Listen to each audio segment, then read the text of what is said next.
Okay, so today we're gonna do crankshaft position sensor on the BMW because it had a misfiring issue between 3,000 and 4,000 RPM. Luckily, I am pretty sure I have one in here somewhere. I do. We're just gonna set this over here. So far I've just removed the PCV breather hose, and I've also got to remove just the top of the oil filter housing, and we'll keep at it. Oh, that's on there.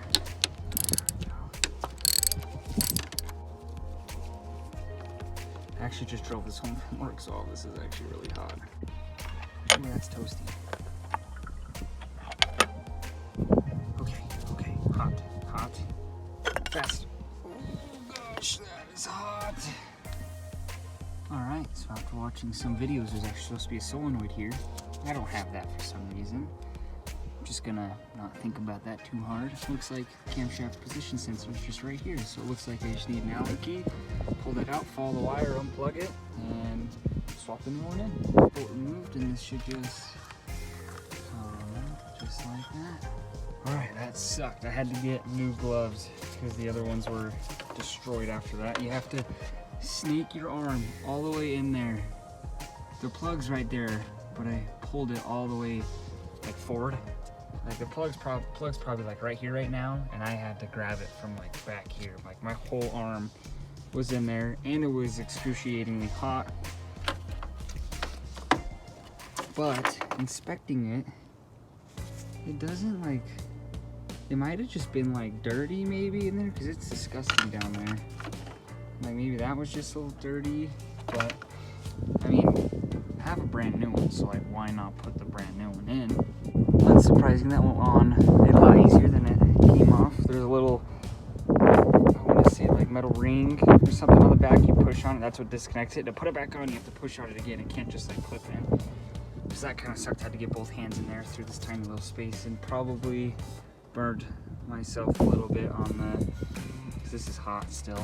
But we're just gonna make sure this is cleaned off and put it all back together. Well, I got the new one plugged in. Turns out there's supposed to be an O-ring on it. There was an O-ring on this one, on the old one, and it snapped off in pieces.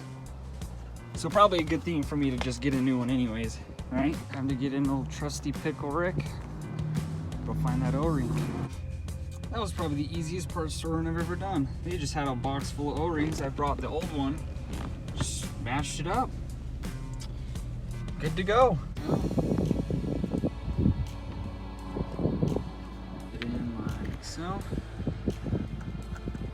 We'll be good to go. I'm also gonna do a new throttle body here today. As you can see, this dude tried to silicone this one, and it looks like there's still a hole in it. So we're gonna replace out the silicone throttle body as well. Maybe make this thing a little more peppy. Make it run a little better, hopefully. Alrighty, next up, throttle body. Looks like it should just be 2 hose clamps. And I can feel under here, there's a few hoses. You can see, probably tell by right here, there's a couple hoses. I needed it badly. Look, it's taped. Those just like slid right off. And we're missing a clip on this side for the map, so I hope that's not having an air leak or anything. So I'm actually really glad we decided to do this today. Well, that was one of those things that should have been easy and looked easy, but wasn't at all. This new throttle body hose was just a little bit longer than the stock one. We'll hold it up real quick. You see, it's just a little bit longer.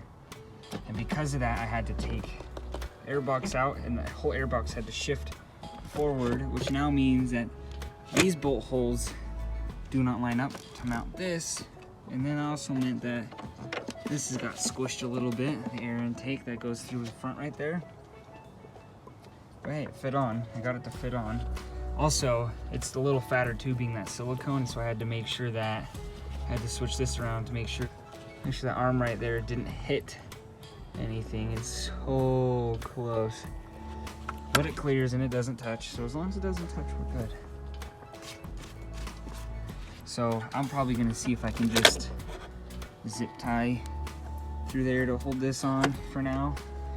And we'll start her up and see how it works. I forgot to mention that I just switched, I had a new MAF sensor, so I just switched that out just in the meantime, because why not? That was such a pain in the butt, why not? Also, I think my friend JT just showed up.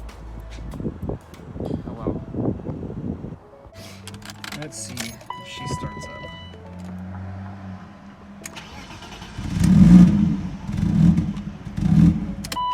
Definitely got an air leak. So we replaced everything. Everything's tight. And now the car won't idle. Ready? Just insanely rough idle. I have no idea what's wrong with this. I'm gonna try to switch back to the stock throttle body hose and see if that's what's wrong, because I'm pressing up against up here because it's a little long. So we're just gonna switch it back out and see if that changes anything. Oops. Well, the car's idling now. I ended up just switching back to the MAF that was in it, and it works fine now. None of this is tight, so I gotta tighten everything back up, but it's good news. I was getting kind of nervous there for a minute. Got it all buttoned back up. Let's do another start for good measure.